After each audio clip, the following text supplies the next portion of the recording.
Why is Anthony Joshua getting dissed by so many former fighters?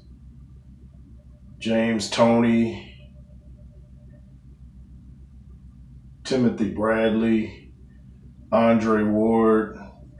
If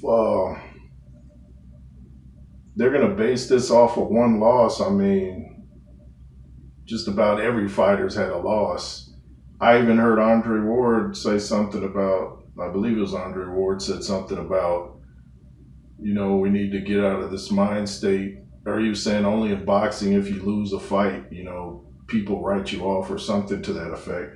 So why is everybody dissing him? Before he lost to Ruiz, he was the best thing since sliced bread.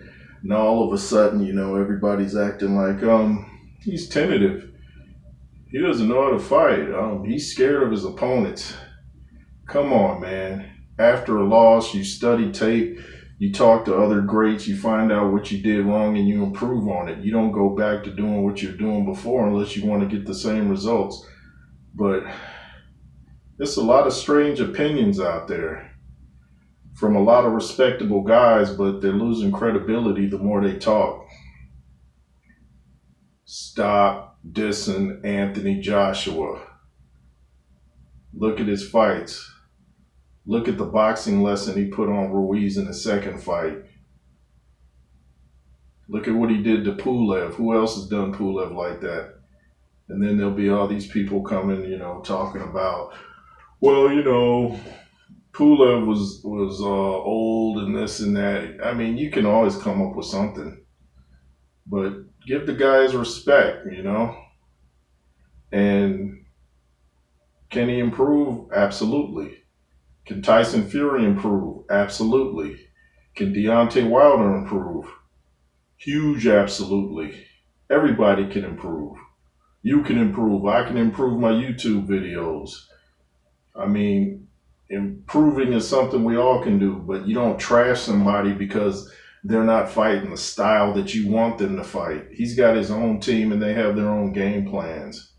And just because you're not fighting like you were before, I mean, it doesn't make any sense too, because if you go back and look at his other fights and you look at him now, the guy has definitely improved. He's got more skills now. He's like a totally different fighter skill-wise. Before he just kind of, come in, fill you out, and then knock you out and, get into a slugfest like he did with Dillian White. Now he's calculated. And, he'll jump on somebody if the opportunity presents itself. You saw him land like 5 or something uppercuts in a row or, swinging them at least at Pulev. So he'll go in for the attack when it's absolutely necessary, same as Lennox Lewis.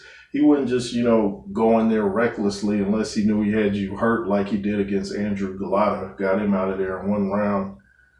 And,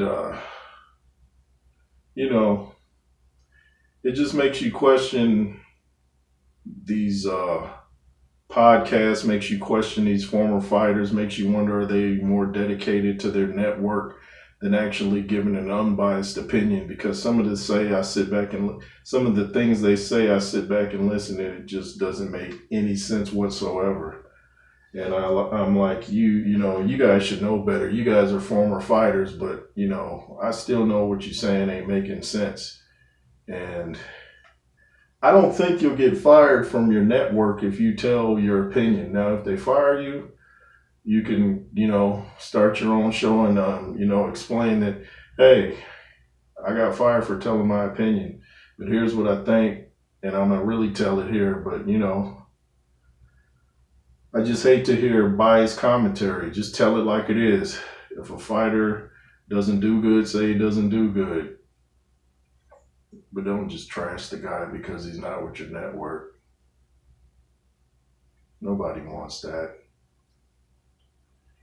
And now, something to think about as I end this video.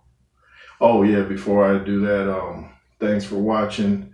Put a fist to the like button, comment, share, subscribe, and be fearless. And now something to think about.